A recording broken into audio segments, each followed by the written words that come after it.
Have you ever loved someone so much that you'd give everything, your time, your money, your very soul, just to see them breathe one more day? My name is Alex Morgan. Tonight, I'm going to tell you how I saved my wife, Sarah, from the jaws of death, only for her to rip my heart out the moment she opened her eyes. It started on a rainy Tuesday in Seattle. I came home early from the office, arms full of groceries, humming an old song. The house smelled of damp windows and vanilla candles. Sarah was curled on the couch, her face pale as paper. She tried to smile, but her lips trembled. "Alex, something's wrong," she whispered. I dropped the bags. Milk spilled across the floor. That night, the doctor said the word no husband ever wants to hear. Cancer. Stage 3. Ovarian. Aggressive. I felt the room spin. Sarah's hand went cold in mine, but I looked her in the eyes and made a promise. I will fight this with you, every single day, until you're dancing at our daughter's wedding. Little did I know, the real fight would start after she survived. For the next 18 months, I became someone I didn't recognize. I quit my senior manager job at the tech firm, walked away from the big salary and stock options.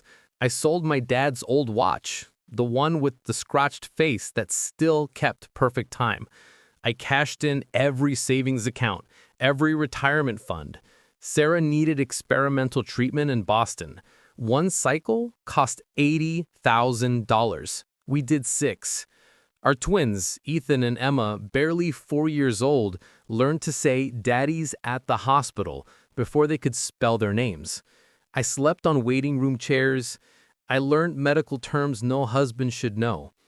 I held Sarah's hair while she vomited from chemo, whispering, "You're still the most beautiful woman in the world."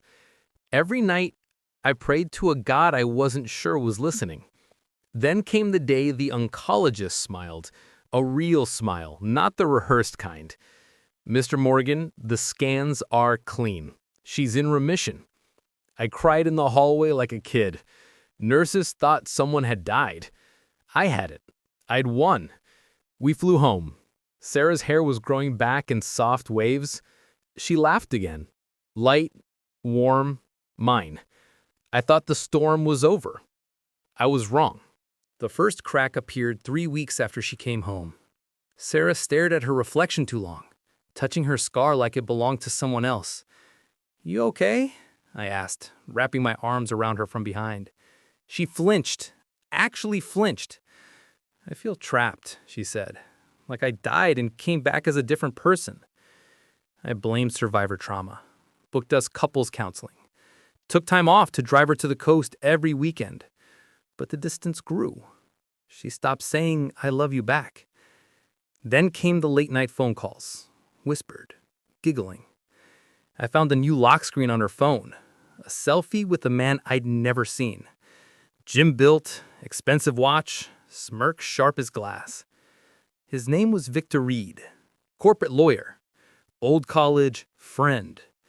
One night, I waited until the kids were asleep. "Sarah, who is he?" She didn't even look guilty, just tired. "Alex, you saved my life, but you also paused it. For 2 years, I was the sick wife. I want to feel alive again." My voice broke.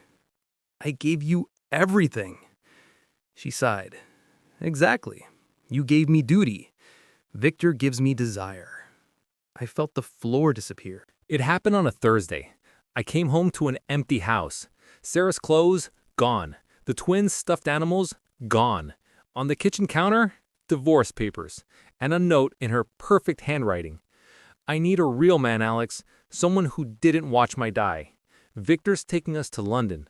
Don't fight this. For the kids."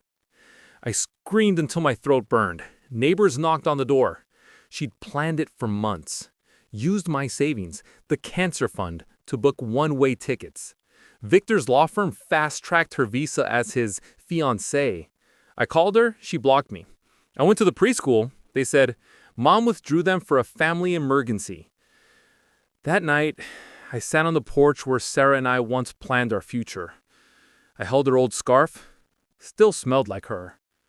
And I made a choice. Not rage, not collapse. Revenge through truth. I had one weapon left: evidence.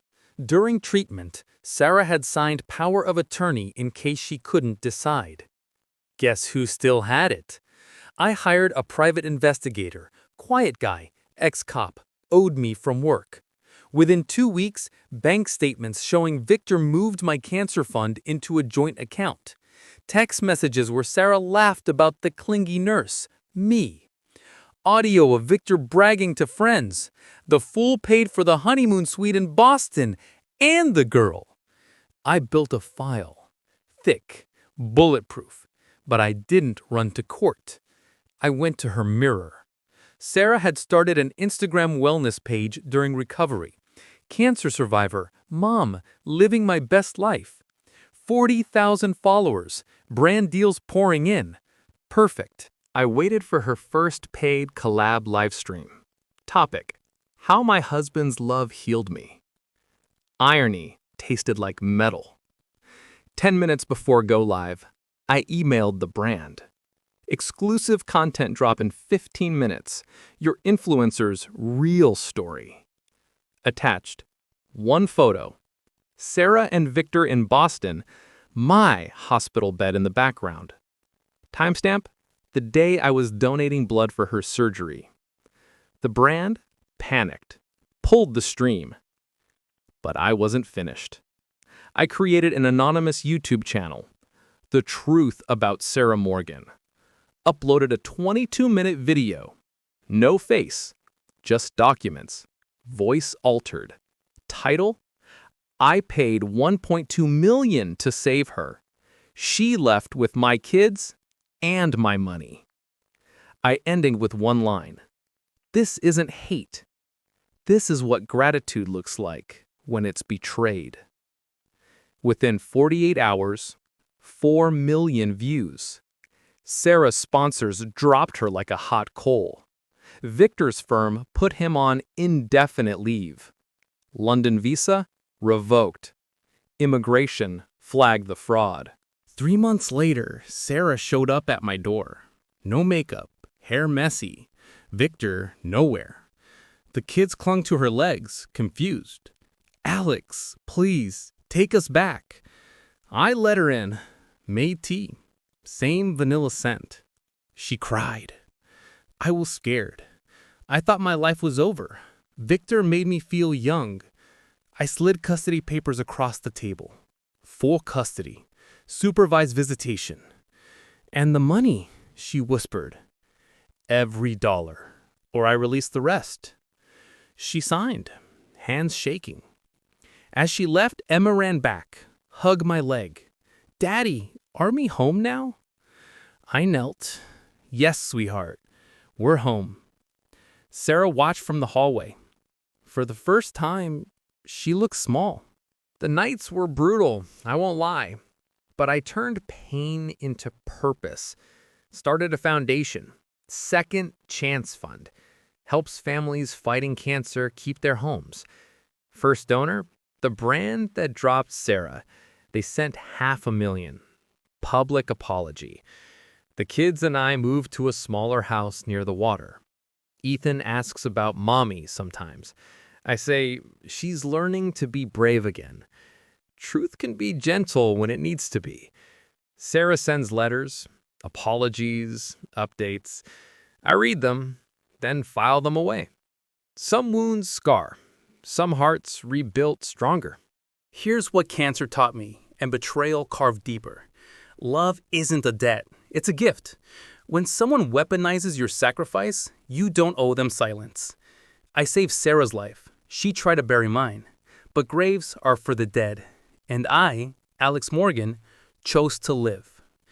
If you're watching and someone's using your kindness as a doormat, remember, your story isn't over when they walk away. It begins. Drop a comment. Where are you watching from? And tell me, was this video worth your time? If it moved you, like, share, and subscribe. Ring that bell so you never miss a story of revenge, redemption, and the truth that sets us free. This is Alex, signing off. Until next time, stay kind, but never silent.